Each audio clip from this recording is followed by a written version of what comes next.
Hello everybody, welcome to Nago Tarot Odyssey. How is everybody? I love these animal cards so much, and I had so many people let me know on my IG that they liked them and they would like more of them. So here we go. Now, how much do we love the rhinoceros? This is King of Pentacles. This is power and wealth.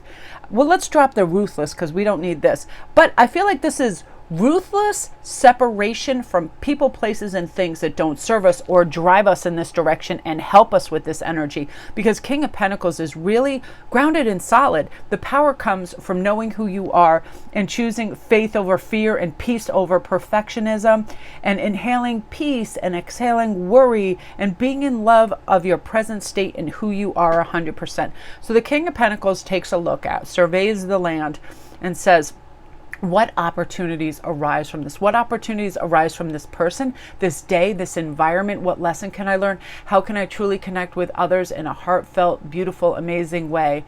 And just breathe in that strength, because confidence definitely resides in us knowing that we're worthy of whatever comes our way, things that we know we're deserving of. Say you're going for a job, going in and marching in there going, I am completely prepared for this. I have all the skill sets I need. And just, it has to do with breathing and in your core knowing that you are worthy of this, that you are, that you have high worth and value. And the King of Pentacles knows this. So it's a reminder. Again, I said on yesterday's video, if you go over to Pinterest, they have some of the best affirmations to make you feel good, make you feel strong, make you feel happy, make you feel gifted. Amazing things are going to happen. I am complete. My life is beautiful. I am limitless. I believe in myself. Everything is meant to be. I am brave. I am a friend to myself. I choose to be alive and to see everything with vibrant technicolor, that type of thing, like just wonderful things. And by saying them out loud, honestly, I feel like I sit up straighter, I'm breathing deeper, I feel in my veins, I feel like my blood is pumping faster when I say things like that. And the King of Pentacles reminds himself of that. So it's your time, it's your turn in time to remind yourself that anything that you want, there is nothing insurmountable, there is nothing that you can't achieve, do, go get, and receive from the universe for yourself. If you truly believe that it's out there, send that universe that love letter. I would really appreciate this. And then act with gratitude, thank the universe, and carry on and just wait for it to come in. But this is very important too. The Four of Swords, which is about quiet reflection, waiting also till the time is right. A lot of us, and I know for myself, I have an active mind. So if something pops in my mind through the power of suggestion, for some bizarre reason, I sometimes think I have to do that. It could be a family member suggests something. Oh, we should go for, whatever, a walk or dinner on this night. All of a sudden, I feel like it's just on my calendar because somebody suggested it. But this says, say no to things that will overbook you, overtax you, put you beyond your bandwidth. That is like if you're saying yes to 3 people one day. Somebody's like, oh, do you want to go for a jog? Oh, do you want to come to whatever, this event and that event and do this? And you're saying yes, and then you're realizing you have little to no time for yourself. What happens with that is we get like the overspill and our energy starts to seep. And then it's harder to be more upbeat and high vibrational when we're fatigued, because mentally that can happen when we do too much socially, right? Socially or physically. So this is saying, have some quiet reflection so you can quietly celebrate the beautiful thing that just took place that morning, whether it was the perfect cup of coffee and a walk or an interaction with a family member, a friend, or outside. I love reminiscing about happy moments. It builds something in my psyche that makes me want to reclaim that by doing things that are similar. So that's the way our soul talks back to us. Hey, this is helpful and beneficial for you. This will make you feel good. This will bring up your vibration. These are the things that matter, not out consuming things or all of those things, or Netflixing and chilling to the fact that you might go into a coma. And I know for myself personally, sometimes late at night, I love Netflix, but I have to control myself so I get good sleep. I have a more reasonable day, which brings us to Hawk and the Ace of Swords. I love this.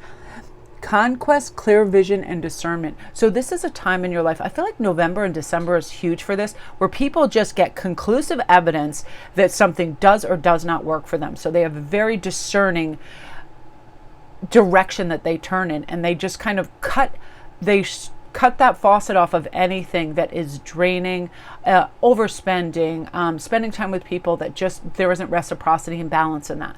I'm changing the way that they view themselves in a more heightened state, like more top tier, like I'm deserving of this, so I am not going to settle. I'm not going to spend 2 hours at a lunch with people that just gossip and treat other people poorly, and half the time expect me to foot the bill. That kind of thing, you know what I mean? Where you just really take a look at things and you go, oh yes, I would rather have quiet contemplation and solitary time than be like a sieve where that sand is just running through the times of sand in a wasteful manner of things that we don't want, because the hawk is like, I'm not plucking down there with you turkeys in the dirt. I am soaring high above and I'm evaluating what is deserving of my time. And that's not like exclusivity or snobbery. That is just saying what's good for you health-wise, mind-wise, spirit-wise, all of that, and being beautifully discerning, which brings in a clear vision of what the universe is trying to share with you and show you care and concern for your path and your journey. This is really divine, beautiful influences where you feel safe, where you feel secure, restful, and abundant, all of those things. And that's all we need to do is pause and say, am I proud of myself when I'm doing this? Am I wanted in this scenario? Is my life feeling like it's filled with love and freedom and bravery and wise actions and feelings? It's a beautiful evaluation, and then it's just boom, I'm going to cut the tether and cord on this ABC, not working. A, B, and C makes me feel good about myself. I know for me, it's a very few simple things. It's for me to be grounded and feel like I have contentment. So when I respond to anything, deep breath, and then, reply with wisdom and calmness and diplomacy. Like nothing triggered, no anger, no anything, no lack mentality. Because when we come from a place of lack mentality, especially time, we think, I don't have time for that. I don't have time for them. I don't have time for this, that, or the other, somebody, anybody, nobody, you know what I mean? Like we get all reactive and worked up. Instead, it's like, I have time for everything, but I'm going to choose what that everything is. And I'm going to bring it down to some things because I don't want to do everything, which is that. So you guys, just remember, you attract beautiful things into your life. You are totally amazing.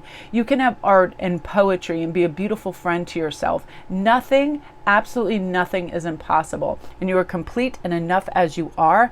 And now with this beautiful discerning energy, you're only going to have, the sizzle, the silver, the beautiful, the bounty, and the wonder that's out there. And say bye-bye to the refuse and the garbage and the silly and the chintzy and the waste of time, and really value your time. And sometimes that's just this. That's just no thank you. I really need my rest. I need some quiet reflection to see what I want to do next. And I want to feel at peace.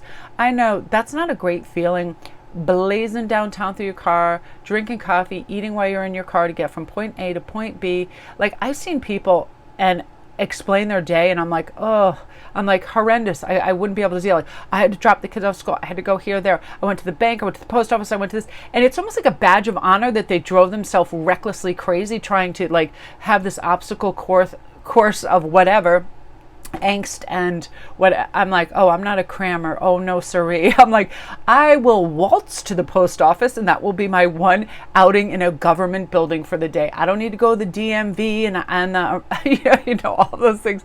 No, thank you. So I love doing that too. I will space out anything that has a negative connotation, which sometimes can be lines and waiting and bureaucracy. Like I pace those things out. I'm not trying to, I'm trying to pretend like those things are easy and breezy, and they are more so. We only do them one at a time. So I love that discerning energy on how and where you want to spend your time, beautiful rest so you can have quiet reflection and recognize that you are the King of Pentacles, that you are filled with power and abundance and attracting wealth and strength just how you need it. So my beauties, that is what you are meant to hear today. I hope you guys all have a great day. Love and light.